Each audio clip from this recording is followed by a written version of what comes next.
আরে ওনার কোলে একজন ছোট্ট বাচ্চা।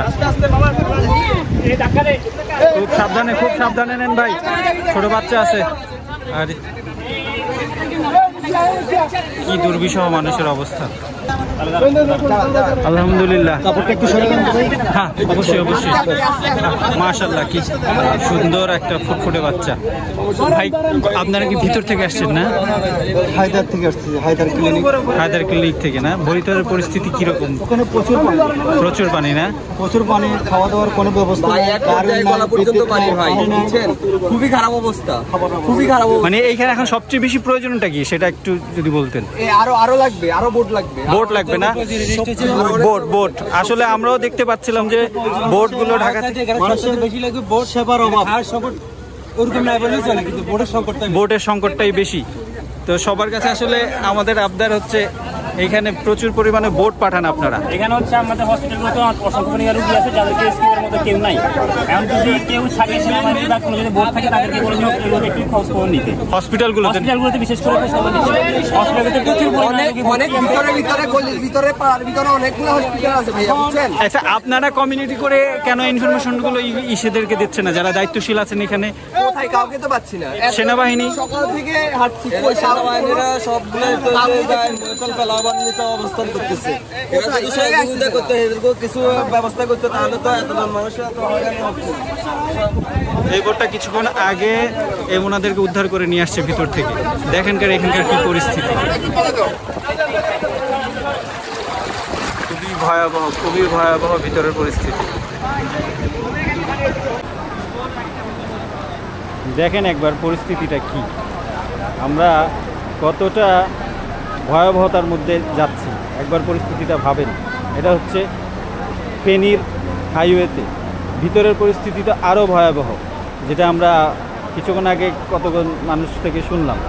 কিন্তু আল্লাহ আমরা অসহায়। আর কিছু না, বোট দরকার, আর কিছু লাগবে না, তিরাদের দরকার নেই, শুধু বোট। এখন বোট এবং বোটের সাথে দক্ষ সেনাবাহিনী আসুক এখানে, দক্ষ। এখানে আমাদের মাঝি যারা যায় তারা পথ হারিয়ে যায়, তারা নিয়ন্ত্রণে রাখতে পারে না, কন্ট্রোল করতে পারে না। সেনাবাহিনী আসুক এখানে। আপনার কি হয়? আপনার প্রতিবেশী, মায়ের সমান, তা আপনি তারে নিয়ে এই বিপদের মধ্যে কেন যাইতেছেন? হ্যাঁ আপনারা না যান এটাই ভালো হয়। 1 কিলো গেলে সেই যে ডুবি পাবে, 1 কিলো গেলে 1 কিলো যান ভাই, আমার এই কিলো গেলে পাবে না তো। 1 কিলো গেলে সেই ডুবি পাবে ভাই, একটু কথাটা বোঝার চেষ্টা করেন। দিকে যান, আশ্রয় কেন্দ্র আছে, এখানে থাকে। চলে যান ভাই, সেফ সাইডে চলে যান। কিভাবে পানি ঢুকতেছে আল্লাহ, আপনি যদি হেফাজত না করেন ভয়াবহ অবস্থা হয়ে যাবে এই জায়গায়।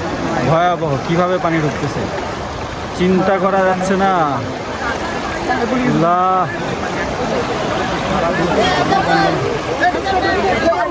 কিভাবে যে পানি ঢুকতেছে, আল্লাহ আপনি হেফাজত করেন, আল্লাহ আপনি হেফাজত করেন। আমরা বৈষম্য বিরোধী ছাত্র আন্দোলনের লোকদের সাথে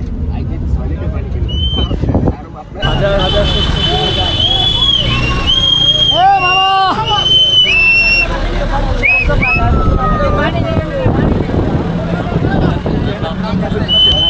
পানির স্রোত কি পরিমাণ।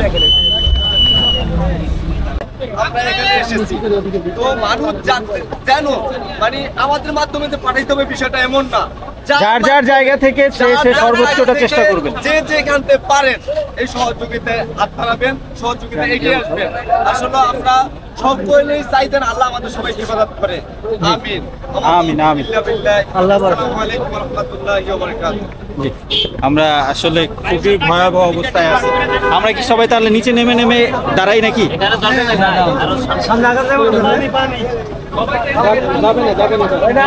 ভয়াবহ অবস্থা, বাইরে ত্রাণ নেওয়া হবে, আমরা ওনাদের সাথে হেল্প করবো ইনশাল্লাহ।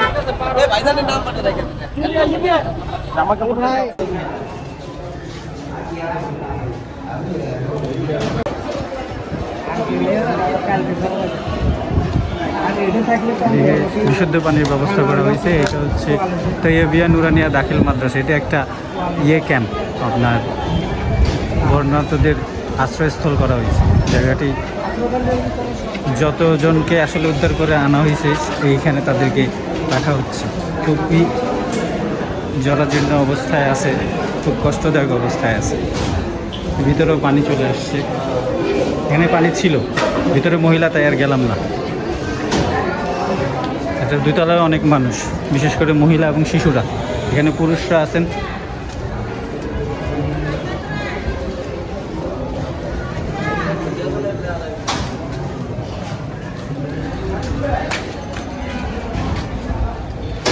ভাইরা কি ভিতরে ছিলেন, মানে আসছেন কোথা থেকে এখানে? আমরা আসছি আপনার ঢাকা থেকে। ঢাকা থেকে ট্রেনে আসছিলাম, ট্রেনের থেকে আপনার গণপতি নামাই দিছে, গণপতি থেকে আবার তার সামনে গেছি ট্রেন। ওখান থেকে আমরা আবার আসছি বিশ্ব রোড, মানে বিশ্ব রোডে থেকে আবার কুমিল্লা হয়ে এদিক দিয়ে আসছি কালকে। কালকে করে হেঁটে আসছে প্রায় আপনার 20 কিলোমিটার হেঁটে আসছে। কিসের, মানে কি উদ্দেশ্যে আসছেন? কোথাও যাওয়ার উদ্দেশ্যে না বাড়ি যাওয়ার উদ্দেশ্যে? বাড়ি যাওয়ার উদ্দেশ্যে। ও আচ্ছা আচ্ছা। আইসা দিকে এই অবস্থা, পরে রাতে কোনো জায়গা নাই, পরে ভাইয়েরা মাদ্রাসা খুলে দিল, পরে আমরা রাতে গেছি। ইয়া আল্লাহ, এই যে নবজাতক বাচ্চা নিয়ে আসছে, ইয়া আল্লাহ কি পরিস্থিতি দেখেন, এইখানেই কোমর পানি।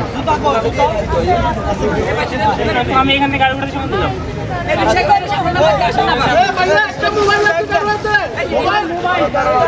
এইমাত্র ওনারা ফেনীর এই ভিতর থেকে আসছে।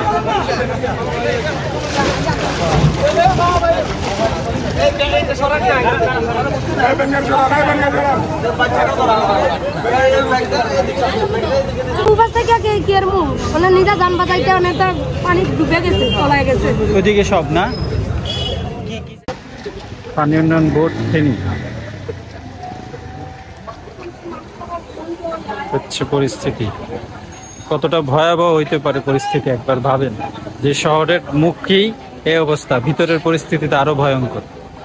মানে চিন্তাও করতে পারবেন না কতটা দুর্বিষহ অবস্থায় মানুষ এখানে অবস্থান করতেছে।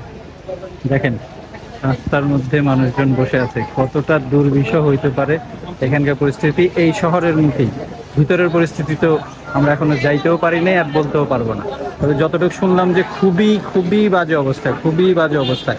আপনারা যদি বোট পাঠাতে পারেন তাহলে হয়তো এখানকার মানুষগুলো প্রাণে কিছুটা হলেও বাঁচবে। বেশি বেশি দরকার আমাদের বোটের। দেশবাসী যারা আমাদের এই ভিডিওটি দেখতেছেন, আমরা সেই শুরু থেকেই আমরা ঢাকা থেকে কয়েকটা টিম আমরা ফেনীর উদ্দেশ্যে চলে আসছি। আমাদের স্টুডেন্টরা, বৈষম্য বিরোধী ছাত্র আন্দোলনে আমরা যারা ছিলাম, তো আপনাদের কাছে একটা মেসেজ ক্লিস্টার এন্ড ক্লিয়ার। ভাই সোনাগাজীর কি অবস্থা? ভয়াবহ। সোনাগাজী ভয়াবহ উঠে গেছে অনেক। ফেনীর মধ্যে রেড জোন, ফেনী, সোনাগাজী, পরশুরাম, ছাগলনাইয়া, তারপর ফুলগাজী, এগুলো হচ্ছে red zone, direct red zone. Red জোনের উপরে যদি কিছু থাকে ওটাও বলতে পারেন আপনি। এখন কথা হচ্ছে আপনাদের কাছে একটাই মেসেজ, ভুলেও ভাই এখন আর কোনো মানুষ আপনারা প্লিজ ত্রাণ নিয়ে এখন আসার দরকার নেই। ত্রাণটা আমার কখন লাগবে? যখন পানিটা কমে যাবে। ত্রাণের জন্য এখানে আসুনা ফাউন্ডেশন আছে, আরও অনেক বড় বড় ফাউন্ডেশন আছে, আপনাদের দরকার নেই। আমরা যারা ভলেন্টিয়ার, আমাদের কাছে ত্রাণ আছে, এখন ত্রাণ লাগতেছে না। ফেনীর মানুষ তারা বলতেছে ভাই লাগলে 1 সপ্তাহ আমরা না খেয়ে থাকবো, আমাদের না খেয়ে থাকলে আমরা মানুষ মরবো না, কিন্তু 2 মিনিট পানির নিচে থাকলে আমরা মরে যাবো।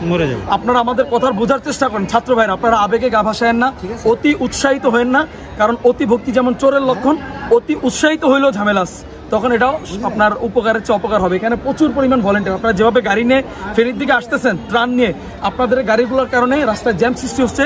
আমাদের যে বোটের গাড়িগুলো ওগুলো আসতে পারতেছে না, আজকে মানুষগুলোর লাশগুলো আপনার ফেনীর এই নদীতে ভাসতেছে, এই বন্যার পানিতে। আমি মনে করি এই লাশের প্রতিটা দায়ভার আপনাদের নিতে হবে, যারা আজকে আবেগে গা ভাসায়া এই ট্রাক ভৈরা ভৈরা মানুষ আসতেছেন। এখন কোনো মানুষের আসার দরকার নেই। আমরা যারা আছি এখানে আপনারা আমাদের সাথে যোগাযোগ করেন, প্রয়োজন আমাদের নাম্বার নিন। আমার নাম্বার আমি বলে দিচ্ছি 01985145499। আমি আবারও বলতেছি 01985145499। আমার একটা গ্রামীণ নাম্বার আছে 01313952126। আমি আবারও বলছি 01313952126। এই নাম্বারগুলোতে আপনারা আমাদের সাথে যোগাযোগ করতে পারেন। আর যদি আর্থিকভাবে সহযোগিতা করতে চান, এখানে যারা আমরা ভলেন্টিয়ার আছি তাদের সাথে আপনারা যোগাযোগ করে আর্থিকভাবে সহযোগিতা করতে পারেন। এই মুহূর্তে আমাদের ফেনীতে তেলের জন্য, জ্বালানির জন্য টাকা লাগবে, আর হচ্ছে সবচেয়ে বড় জিনিস বোট লাগবে। যদি দেশের প্রতি আপনাদের ভালোবাসা মানে ভালোবাসা থাকে, দেশের প্রতি মায়া থাকে, মানুষের প্রতি ভালোবাসা থাকে, ঢাকা থেকে যেভাবে পারেন মানুষের পায়ে ধরে হইলো ফেনীর উদ্দেশ্যে আপনারা বোটগুলো ছেড়ে দেন। আর কেউ আপনারা এই পিক আপ দিয়ে ফেনীর উদ্দেশ্যে আসেন না, এটা আমাদের রিকোয়েস্ট। আল্লাহ হাফিজ। ওই যে বসুরহাটের দিকে, বসুরহাট যে হসপিটালগুলো আছে আমরা ওইদিকে মুভ করছি। ঠিক আছে, ফেনীতে আমরা এত বেশি অবস্থা ভালো না।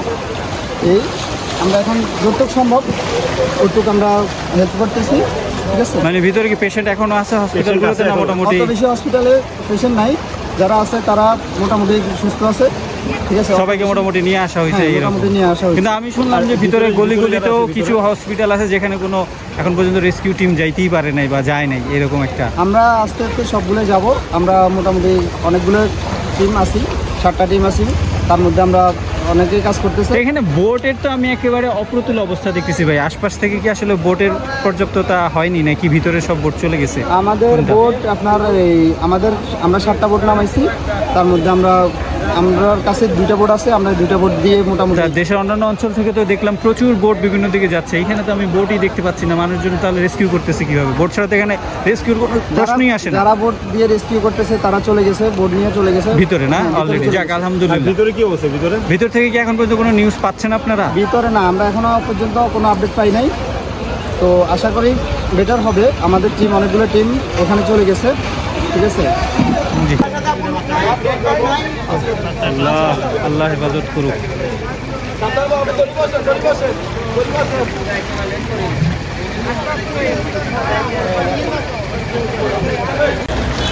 খুব সম্ভবত এখন ওনারা এই ফেনী এখান থেকে লালপুরের দিকে যেতেছে। লালপুরের পরিস্থিতি আরও ভয়াবহ, সেখানে মেন রোডের উপরে কোমরের উপরে পানি, বুক পানি। তো ওনারা সেইখানে রেস্কিউ করার জন্য যাইতেছে। ফায়ার ব্রিগেডের রেস্কিউ টিম।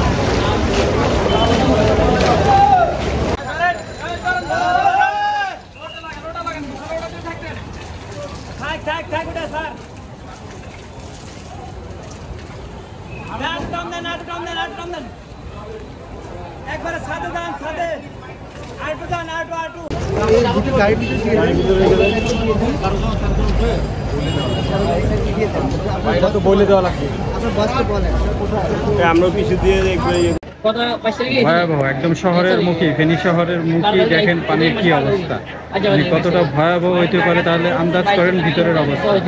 আপনারা এখানে বোট ছাড়া কোনো বিকল্প নেই, জীবন রক্ষা করতে হলে এখানে অবশ্যই বোট পাঠান বেশি বেশি করে। এই হচ্ছে ফেনী শহরের মুখ, আর এই হচ্ছে তার এই পরিস্থিতি। যত টাকা লাগবে তারা দেওয়া হবে, আপনারা কষ্ট করি মানুষগুলোকে একটু ইয়া করেন। এরকম আজকে 3-4 দিন পর্যন্ত না খাওয়া না দেয় আছে। 6টা বাচ্চা, ছোট ছোট 6টা বাচ্চা। আচ্ছা আচ্ছা, এটা কোথায় আছে? এটা 67 লস্করহাট। 67 লস্করহাট। তা আপনারা এইখানকার যারা স্থানীয় যারা রেস্কিউ টিম, স্থানীয় কোথায় পাচ্ছি? আমি সকালবেলা একটা পাইছিলাম, বোট ফুটে গেছে তল দিয়ে, আমি নিজের অ্যাক্সিডেন্ট হয়েছি নাই, যেতে পারি নাই, মাথা আমার ব্যথা এখন হয়, এখানে ফুলে গেছে একদম। 6টা বাচ্চা আছে, 3টে মুরব্বী আছে, আর আমার বয়সে 6-7টা নারী, 2-3টে পুরুষ। এখন এইভাবে মানে 3 তলা ছাদে এইভাবে 770 লস্কর 770 লোক গেছে, আমাদের লোক গেছে, সকালে গেছে, এখনো তাই না, কোনো খবর নাই, নেটও যোগাযোগ নাই। লোকের 7টা পানির স্রোত বেশি, মানুষ কাজ করতে হবে, তো স্রোতের জায়গাতে মানুষ আমরা মোটর বোট কাজ করা যায় না। জি জি জি।